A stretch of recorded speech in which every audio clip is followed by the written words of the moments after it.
Big TV భక్తి సమాచారం WhatsApp ఛానల్లో జాయిన్ అవ్వండి. అన్ని విశేషాలు ఎప్పటికప్పుడు తెలుసుకోండి.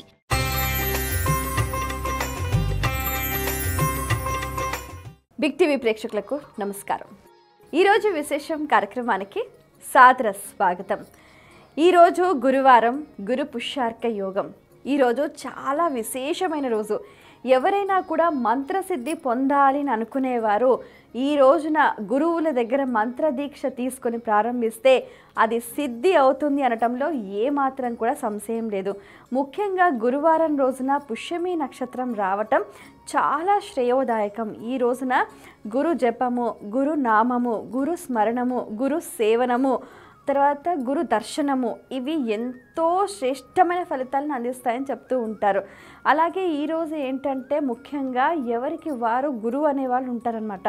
ఆ గురువుని తప్పకుండా స్మరించటము, ఆ మంత్ర జపం చేయటము, హోమం చేయటము, అలాగే ముఖ్యంగా ఈ రోజున ఎల్లో కలర్ వస్త్రం దానం చేయటం, అయితే ఎల్లో కలర్ పుష్పాలు అంటే మనకు చామంతి పువ్వులు కానీ, అలాగే పసుపచ్చ వస్త్రం దానం చేయటము, అరటిపళ్ళు దానం చేయటం అనేది చేస్తూ ఉండాలి.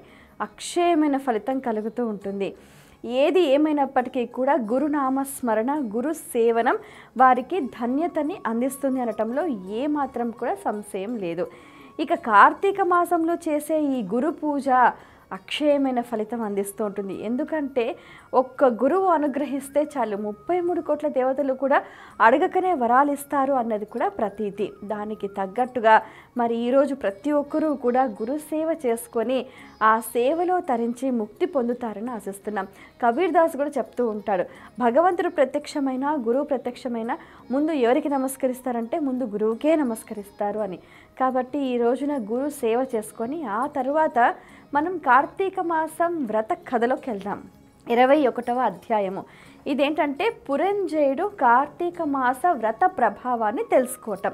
ఎలా తెలుసుకుంటాడు పురంజయుడు? అతను ధర్మవర్తనుడే, కానీ ఏమైంది? దుష్ట సహవాసం చేత, దుర్జనుల సహవాసం చేత ఆయన తన రాజ్యాన్ని కోల్పోయే పరిస్థితి వచ్చిందనమాట. శత్రురాజులందరూ కూడా చుట్టుముట్టేశారు. ఇప్పుడు ఏం చేయాలి? ఎంతో చక్కగా అశ్వసమేతంగా అశ్వికుడు, రథ సమేతంగా రధికుడు, గజ సమేతంగా గజాశ్వాన్ని అధిరోహించిన వారు, ఇలా అందరూ కూడా నేల కూలిపోతున్నారు.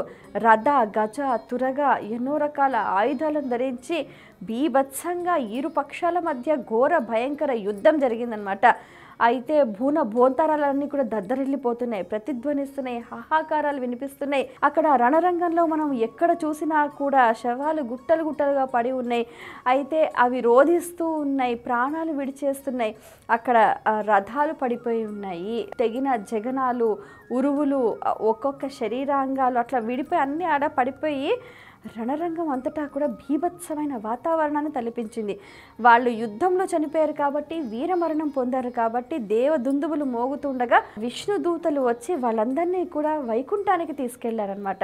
అయితే అప్పుడు ఆ సమయంలో ఏమవుతుందనంటే ఇక్కడ మనకు పురంజయుడి సైన్యము 4 అక్షౌహిణులు ఉన్నప్పటికీ కూడా శత్రురాజులు, కాంబోజ రాజులు మొదలగు రాజులు వాళ్ళంతా కూడా పురంజయుడి సైన్యాన్ని మొత్తం మట్టుపెట్టేశారు. ఇంకా అసలు ఏం చేయాలో అర్థం కాదు పురంజయుడికి. దొడ్డిదారిన పారిపోయి తాను రాజమందిరంలో దాక్కుంటాడనమాట. శత్రువులు అక్కడ కూడా విడిచిపెట్టారు.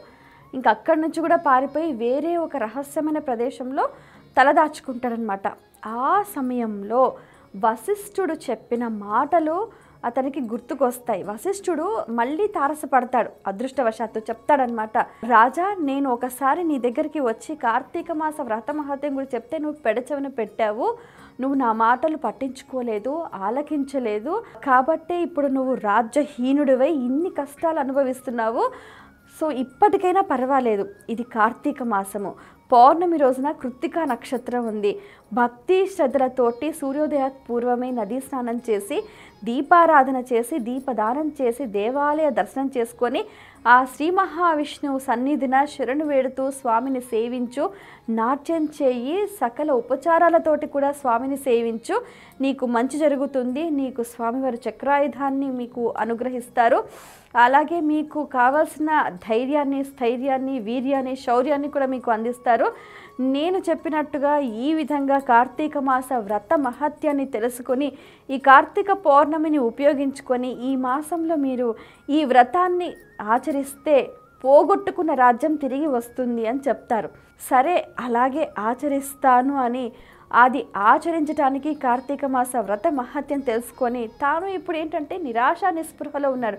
ఏమీ చేయలేని పరిస్థితి. ఆ దైన్య హైన్య స్థితిలో వారికి ఏంటి, ఒక్కటే శరణాగతి, ఆ పరమేశ్వరుణ్ణి శరణు వేడటం. ఎందుకంటే చేసిన తప్పులు చాలా ఉన్నాయి. దుష్ట సహవాసం చేత చేయరాని పనులన్నీ చేశారు.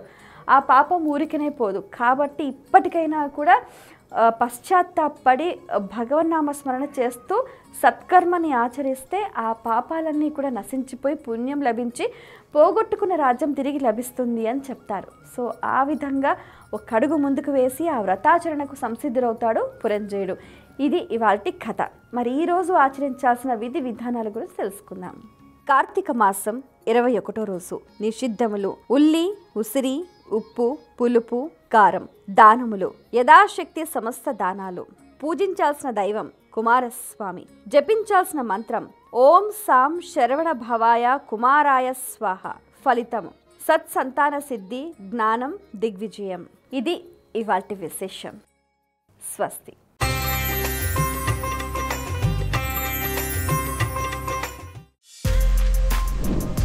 For more videos like this, subscribe Big TV channel.